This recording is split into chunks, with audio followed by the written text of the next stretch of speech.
Bonjour, je suis ravie aujourd'hui de te proposer un des épisodes qui a le plus été écouté. Tu vas retrouver des angles de réflexion sur la vie de famille, sur la communication, sur les émotions et sur le développement de l'enfant. Je te souhaite une très belle écoute et un très bel été. Au revoir.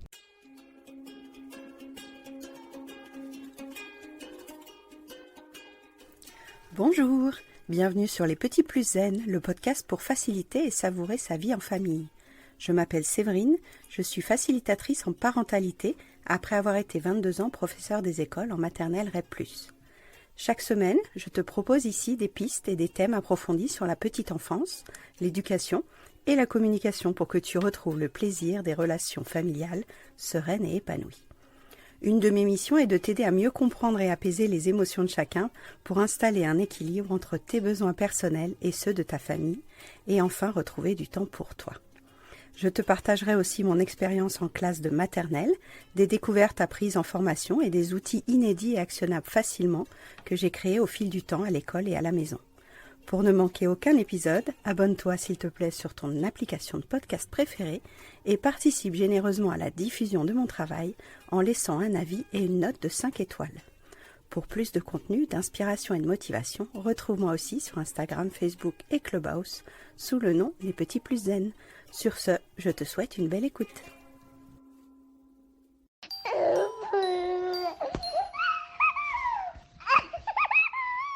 Bonjour, vous écoutez l'épisode 17 du podcast Les Petits Plus Zen.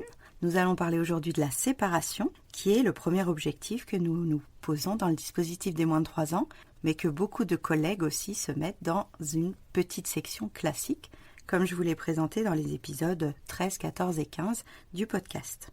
S'appuyer sur d'abord une connaissance de l'enfant permet de voir un peu quel est l'enjeu de cette séparation. Si vous avez un petit peu fait des recherches sur la théorie de l'attachement de John Bowlby, vous savez que cette théorie de l'attachement, elle a été définie sous 4 profils que je vais vous résumer assez brièvement, qui est donc le lien entre la personne la plus référente pour l'enfant, c'est souvent la mère mais pas forcément.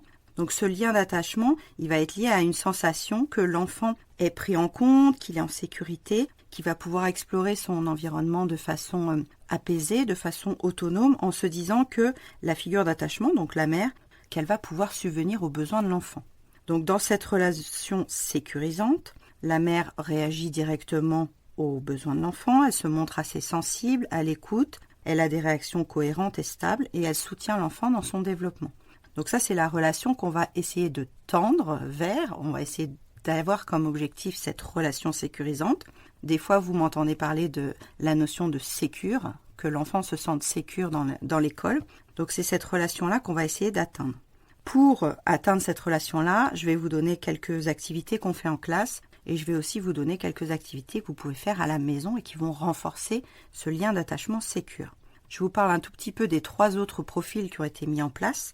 Donc il y a aussi le profil d'évitement où l'enfant expérimente un petit peu la distance en fait avec sa mère qui se montre un petit peu sans réaction, qui ne l'accompagne pas forcément dans ses émotions, parfois qui peut le rejeter ou le critiquer, qui a des émotions elle-même, la mère un peu de colère, qui va plus vers la punition. Donc l'enfant se sent un peu rejeté, isolé, il développe un peu de stress et de peur de l'inconnu, du monde extérieur, et pourrait se replier, pourrait se dire que finalement sa figure d'attachement n'est pas capable de subvenir à ses besoins.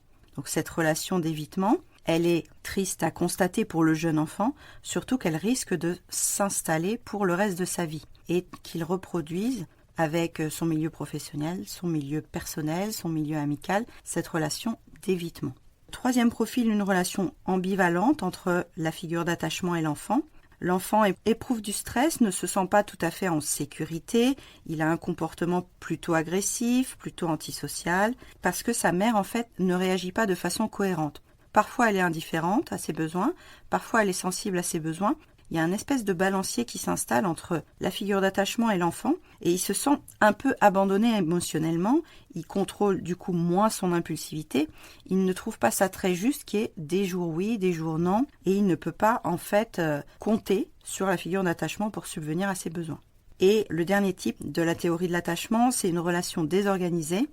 avec une figure d'attachement excessive, qui réagit de façon imprévisible, qui a plusieurs troubles peut-être d'addiction, qui fait peur à l'enfant, qui crie, qui peut exercer une certaine violence aussi. Et du coup, l'enfant se recroqueville, a peur, est triste, cherche la sécurité chez d'autres figures qui pourraient ne pas être bienveillantes. Il a une faible estime de lui-même, il est à la fois passif et en colère.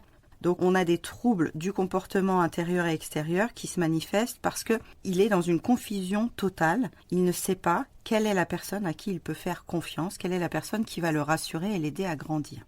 Donc bien entendu, on rêverait tous d'être dans une relation sécurisante avec son parent. On rêverait tous que nos enfants se sentent dans une relation sécurisante avec nous-mêmes. Nous, en tant que professionnels de l'éducation, on est aussi dans cette intention de faire le mieux possible pour que l'enfant se sente rassuré en notre présence, qu'il sente qu'on est là pour subvenir à ses doutes, à ses angoisses et à ses émotions. On en parle souvent dans ce podcast. Donc maintenant, je vais vous définir un petit peu ce qu'on mettait en place dans la classe, que ce soit la classe des moins de 3 ans ou que ce soit d'autres classes, puisque mes collègues ont aussi cette intention, pour que l'enfant se sente vraiment en sécurité et protégé par rapport à la survie. Cette hétérogénéité que l'enfant ressent, je vous en ai parlé sur le jour de la rentrée, elle peut s'installer durablement, puisque le temps qu'il se familiarise avec tous les copains de la classe, avec tous les adultes, avec toutes les activités, pour l'instant, les éléments restent hostiles. Donc il n'est pas en sécurité complète, il est dépendant de l'adulte référence, de celui qui a récupéré l'autorité par transfert du parent le jour de la rentrée. Et il se dit, je vais voir si cet adulte dans la classe va répondre à mes besoins régulièrement, va être là pour moi en cas d'interrogation. C'est un peu comme si l'enfant se disait à qui je peux me fier, qui va m'aider et qui va être ma source d'information, de compréhension, de sens, en quelque sorte, qui va poser les limites pour que je sois bien en sécurité et que je puisse survivre. Donc on va essayer de poser des passerelles évidemment de verbalisation, de sens, vous m'avez entendu en parler dans l'épisode 11 et 12, pour que l'enfant se dise quoi qu'il arrive, je vais pouvoir réagir. Si c'est quelque chose de nouveau, je ne suis pas forcément en danger. Et ça, c'est une nuance sur laquelle on va revenir souvent, parce que je mettais en place dans le dispositif vraiment une proximité avec chaque élève pour qu'il n'y ait pas trop de nouveautés et qu'il n'y ait pas trop d'imprévisibles et d'inconnus, même si l'imprévisible et l'inconnu a souvent une place dans la collectivité, puisqu'on ne peut pas tout maîtriser. Donc en classe, pour appréhender un peu cette séparation, cette figure d'attachement sécurisé, on a d'abord fait beaucoup de verbalisation sur la singularité de chaque enfant. Donc nommer chaque enfant, voir un peu ses habits, ses goûts, ses activités préférées. Ça n'a l'air de rien, mais en fait, le fait d'admettre que chaque personne autour de lui est différente, que chaque personne autour de lui est aussi valable que lui, ça lui permet, par comparaison de l'altérité, de se dire « Ah, mais moi, je ne suis pas obligé d'être pareil que tout le monde pour exister, j'ai aussi ma propre valeur en tant qu'être unique et singulier. » Donc ça renforce à la fois l'estime de lui et à la fois la confiance dans la personne et le groupe. Dans une autre intention, on a aussi exprimé tous les événements qui vont lui arriver dans la classe, l'intéresser à d'autres choses que sa vie personnelle, donc le sortir un peu de son égocentrisme naturel qui est lié à son développement. On va lui apporter d'autres livres, d'autres mots, d'autres lexiques, et on va le sortir du coup de sa zone connue, de sa zone de confort. Et tout ça, ça va l'aider à se séparer en fait de ses habitudes et à se séparer aussi de ce qu'il connaissait avant. Petit pas après petit pas, on va l'amener vers de l'inconnu, en confiance. Et comme il va se sentir en confiance, il va accepter d'aller dans une zone inconnue et inconfortable. L'inattendu, ça peut être par exemple le souffleur de feuilles qui très régulièrement débarquait pendant qu'on était en séance. Et comme c'est un bruit de moteur, vous connaissez sans doute, il y a beaucoup de mairies qui utilisent ça, donc c'est à la fois un gros moteur d'aspirateur pour souffler les feuilles sur les trottoirs. Et quand on avait la personne qui faisait ça dans la cour juste à côté de nos fenêtres, les premières semaines, les petits étaient apeurés par ce gros bruit, par cet homme avec le casque, avec les lunettes de protection. Donc ça faisait une irruption dans la sérénité, dans la sécurité de la classe qu'il fallait verbaliser, désamorcer et raccrocher à quelque chose de connu. Donc souvent, je donnais l'idée de l'aspirateur de la maison, qu'ils connaissent sans doute. Donc c'est comme un aspirateur de la maison. Le monsieur, il est là pour nettoyer, il n'est pas là pour attaquer. Donc vous voyez qu'en posant des mots, on réduisait la zone de stress, on réduisait la zone de peur. Et je rajoute aussi l'idée qu'en voyant ma tête, les enfants se sentaient sécurisés puisqu'ils se disaient « la maîtresse n'a pas peur, la TSEM n'a pas peur, c'est donc ce danger est relatif. Moi, ça m'a déclenché un feu de peur parce que ce bruit, je ne le connaissais pas, parce que cet homme qui tient le souffleur de feuilles, je ne le connaissais pas. » Mais on désamorce par le langage, par la précision des mots et aussi par le visage, puisque par neurones miroirs, ils se disent « bon, la maîtresse est calme, la maîtresse n'a pas un comportement de danger, ça veut dire que je peux me rassurer et je peux continuer mon activité malgré ce bruit, malgré cette irruption inconfortable dans mon quotidien ». On a aussi fait prendre conscience de toutes les capacités intérieures de chaque enfant, de son identité, de ses valeurs, de tout ce qu'il sait faire tout seul. Ça l'aide à la fois à grandir pour lui-même, mais vous voyez que ça va aussi donner un sens à la séparation. Ça veut dire que s'il se sent capable de faire des choses tout seul maintenant, comme s'habiller, comme aller aux toilettes, comme s'essuyer, comme prendre un mouchoir, comme jeter des objets, comme il se sent grandir, comme il se sent autonome, il va pouvoir petit à petit accepter des séparations plus difficiles en se disant « mais en fait, je peux survivre sans ma figure d'attachement. Je peux survivre sans maman, je peux avoir une vie indépendante. » Et on en revient au type 3 ou 4 dont on parlait sur le jour de la rentrée dans l'épisode 13. Ça se donne dans les deux sens. Bien entendu, c'est l'adulte qui autorise l'enfant à se sentir indépendant et autonome. Mais si l'adulte lui-même n'est pas prêt à faire cette indépendance et cette autonomie, ça peut créer le petit conflit de loyauté dont je vous parlais dans l'épisode. On l'aide aussi à être en pleine conscience donc de son autonomie, la rayure verte et la rayure jaune mélangée, donc la rayure d'autonomie et la rayure d'identité. Ça veut dire qu'en posant des mots dessus et en lui faisant ressentir en fait cette fierté de faire tout seul, cette fierté de connaître ses valeurs, ses limites, ses envies, ses goûts, ses besoins, à la fois, il peut se dire puisque je sais tout ça, je me lance dans une activité nouvelle, je me lance dans un nouveau projet, dans un nouveau défi. Et finalement, on leur donne le goût de se lancer, on leur donne le goût d'entreprendre, en quelque sorte, en leur faisant confiance et en leur révélant, en explicitant toutes leurs compétences, leurs talents et leurs réussites. Donc ça, ce sont des données précieuses sur tous les accompagnants. Je pense qu'en crèche, c'est la même chose. Je pense qu'un éducateur, c'est la même chose. Les gens qui accompagnent en fait une personne vers l'autonomie dans plusieurs professions vont exécuter ces mêmes étapes, de rendre conscient les talents et les réussites de la personne et ensuite de lui proposer en toute confiance, en accompagnement, de se lancer dans un nouveau projet ou de révéler ses potentiels vers un nouveau projet. C'est valable aussi pour les adultes, c'est valable aussi pour les coachs, que ce soit coach de vie, coach parental. L'idée, c'est de révéler à la personne qu'il est capable qu'il a tous les atouts en main pour se lancer. Par rapport aussi aux outils qu'on utilisait en classe, je vais revenir sur quelque chose que vous pouvez faire à la maison, qui est vraiment de prendre soin de la parole qu'on donne aux enfants. Ça veut dire que si on lui dit « je reviens te chercher ce soir », et que c'est effectivement vous qui revenez le chercher ce soir, l'enfant prend conscience que la parole que vous avez donnée est la réalité, est sa vérité à lui. Parce que si on lui dit quelque chose du genre « oui, après on ira au parc » et que finalement on ne va pas au parc, sans réexpliquer pourquoi, sans réexpliquer que les circonstances ont changé, on en parlait dans l'épisode de verbaliser, l'enfant commence à prendre moins l'importance de votre parole et de se dire, un peu comme une promesse qu'on donne à quelqu'un, si on est déçu une première fois, une deuxième fois, une troisième fois, à un moment, on ne sait plus si on peut faire confiance à cette personne.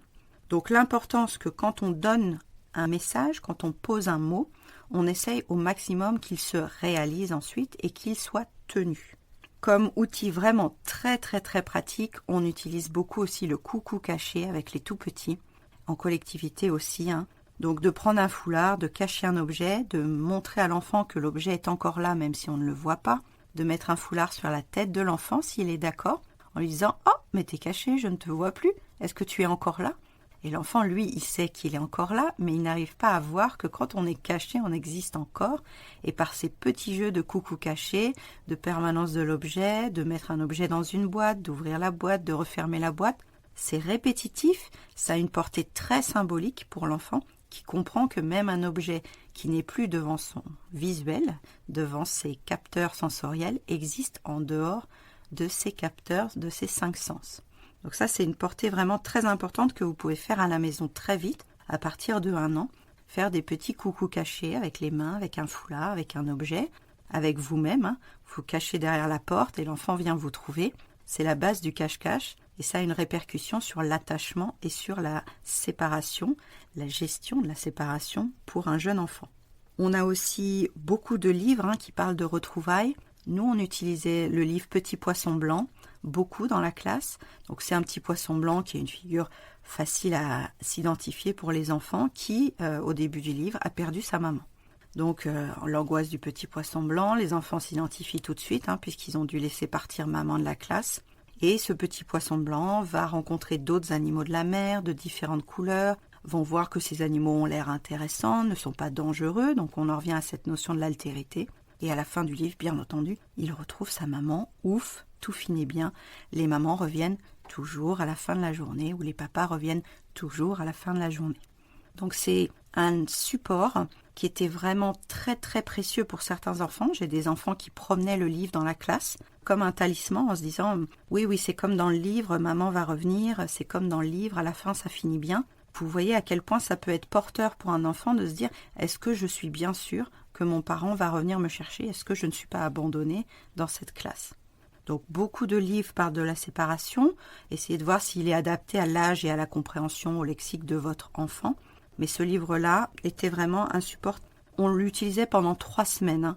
Après, on l'utilisait aussi avec des petites figurines plastifiées, avec des petites marionnettes, avec des petits jouets, que l'enfant se dise « Ah, petit poisson blanc retrouve sa maman et tout va bien à la fin ». Pour l'aider aussi à appréhender la séparation, on a tout le domaine de la compréhension du temps, puisque à partir de 18 mois, vous pouvez commencer à expliquer à votre enfant que tout à l'heure, vous ferez ça, que hier, vous avez fait ça, que demain, vous avez prévu ça. Donc ces petits mots qui sont très très difficiles à comprendre pour un jeune enfant, plus vous allez le répéter dans un contexte, plus il va se les approprier, les ressentir, les organiser dans sa pensée, dans ses dossiers intellectuels dont je vous parlais la dernière fois. Et au bout d'un moment, la notion de tout à l'heure, la notion de durée, la notion de demain, la notion de cycle de la journée va s'installer dans son cerveau, il va l'affiner pendant 5 ou 6 ans. On peut considérer qu'un enfant jusqu'à 7 ans a encore une vision du temps qui est un petit peu floue, qui n'est pas encore complètement précise, mais à 2 ans, il peut comprendre que là, il va y avoir un long moment sans maman, et puis que maman reviendra dans 1 heure, dans 2 heures, dans 3 heures, même s'il n'a pas le décompte des minutes, il comprend l'idée de durée. Et vous pouvez l'aider, par exemple, quand vous lancez la machine à laver, vous pouvez lui dire dans 1 heure, on reviendra, la machine aura fini. Ou quand vous commencez un film avec lui, vous pouvez dire ce film il dure 1h10, donc ça va durer assez longtemps. Posez les mots sur les durées pour qu'il puisse comprendre qu'une séparation dure, c'est la notion même de séparation. Et c'est valable aussi quand vous partez une soirée en amoureux, en couple, que vous le laissez à la babysitter. Vous pouvez lui montrer sur la pendule avec une gommette. Ce sont des pratiques qui sont assez répandues sur les réseaux. De mettre une petite gommette quand l'aiguille arrivera sur cette heure-là. Mais bon, vous prenez le risque que l'enfant soit collé devant la pendule à attendre que l'aiguille avance, parce que j'ai des élèves qui faisaient ça dans la classe aussi. Ou alors, plus simplement, quand vous vous éloignez, de faire un gros bisou, de laisser le petit cœur sur la main en disant « je reviens tout à l'heure, je reviens dans 2 heures, je reviens dans 3 heures ». Tu es en confiance avec la personne, rassurez-le sur cette figure d'attachement provisoire. Vous avez transmis votre autorité, votre pouvoir et votre protection, votre sécurité à l'intermédiaire d'une personne de confiance. Si c'était une absence de plusieurs nuits, peut-être un séminaire, une conférence ou des vacances loin de l'enfant, il y a aussi plusieurs techniques qui utilisent des sacs à bisous, des petites photos en disant le jour 1, maman pense à toi, le jour 2, maman pense à toi. Donc vous pouvez vous organiser avec le partenaire pour qu'il montre chaque jour une nouvelle photo en disant on se voit dans 2 jours, on se voit dans 1 jour, on se voit demain, comme un décompte pour que l'enfant puisse s'approprier la notion de temps. Sur les variables que vous pouvez aussi jouer pour vraiment sécuriser votre enfant et qu'on utilise aussi en classe, on va pouvoir utiliser beaucoup les photos. J'en parle de temps en temps sur les rooms, cet album éco qu'on demande aux parents en début d'année pour que en cas de petit coup de blues, l'enfant aille chercher son petit album individuel personnel et puisse montrer papa, montrer maman, montrer sa copine, son copain, ses vacances. C'est un support en fait pour prouver que toutes ces angoisses vont s'arrêter. Il se dit, voilà, j'ai vécu des bons moments, ces gens-là existent encore, même si je ne les vois pas devant mon nez, j'ai au moins la photo.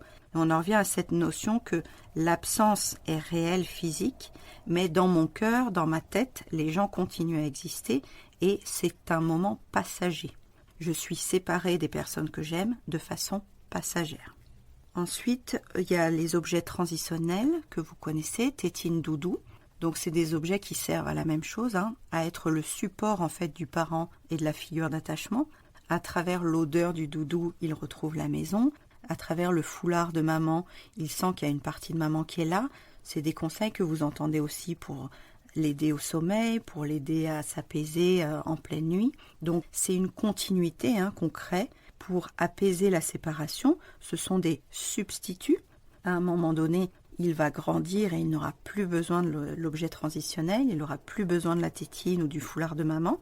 Mais en attendant, ça fait le travail d'individualisation, ça fait le travail de séparation.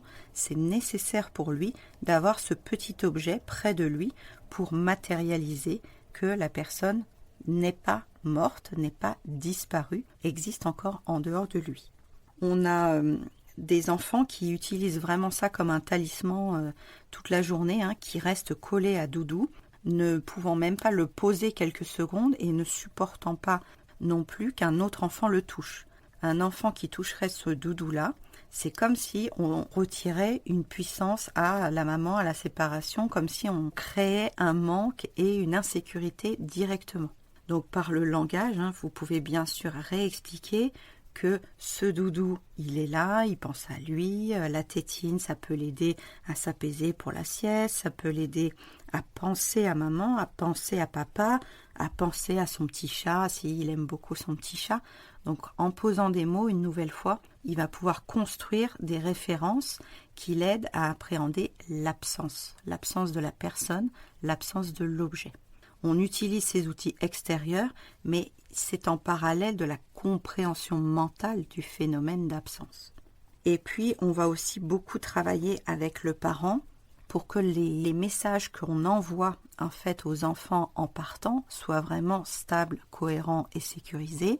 On en parlait dans l'épisode 14, beaucoup sur la posture du parent. Quand nous, parents, on est très au clair sur la séparation et que ça ne renvoie pas en nous à une insécurité, à une blessure, à une zone d'abandon et de rejet, c'est plus facile pour lui de vivre sa vie pleinement et de se lancer dans des nouvelles expériences, dans ce nouveau territoire dont je vous parlais, et d'accepter que provisoirement, on n'est plus là pour lui.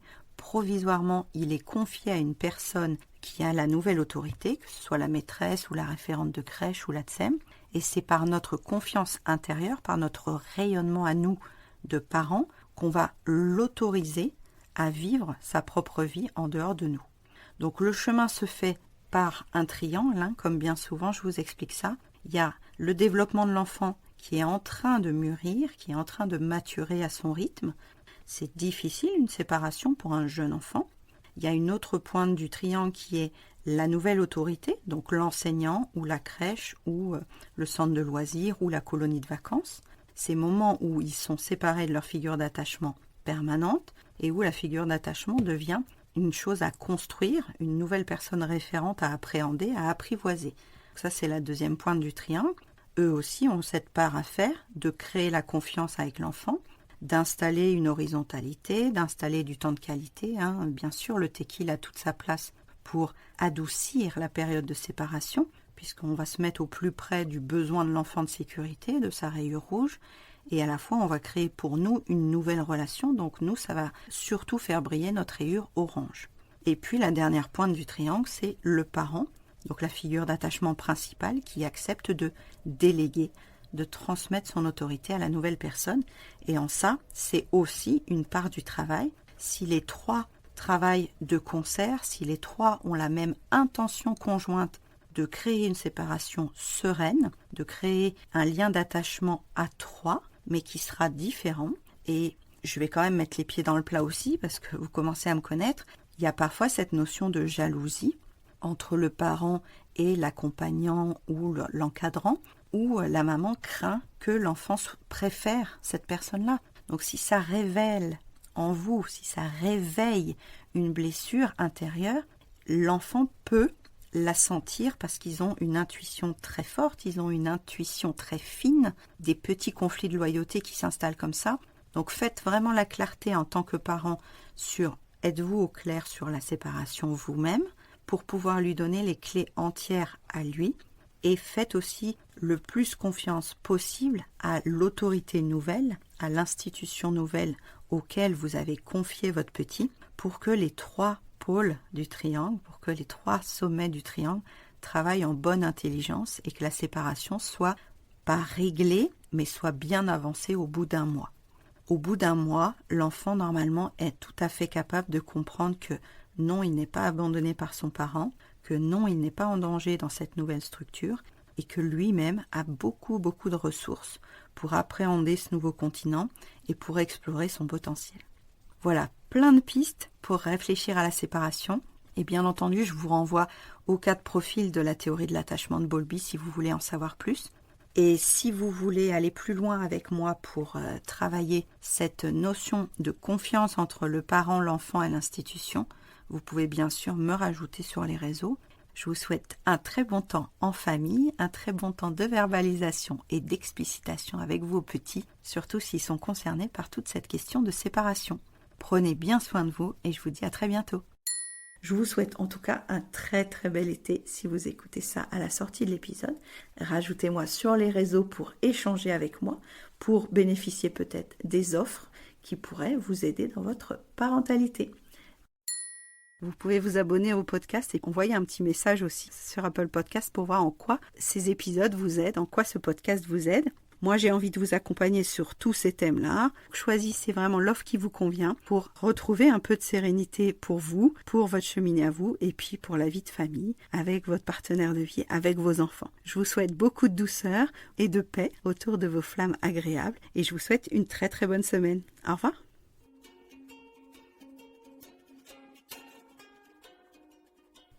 Merci d'avoir écouté cet épisode. Tu peux retrouver les thèmes et les épisodes précédents aussi sur lppzen.com/lepodcast. Pour soutenir mon travail, je t'invite à noter, commenter et partager le podcast, notamment sur ton application préférée, comme Apple Podcast par exemple.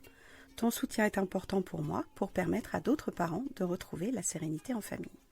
On se retrouve pour un prochain épisode très bientôt et en attendant, prends bien soin de ta cheminée des émotions et de ton arc-en-ciel des besoins. À très vite.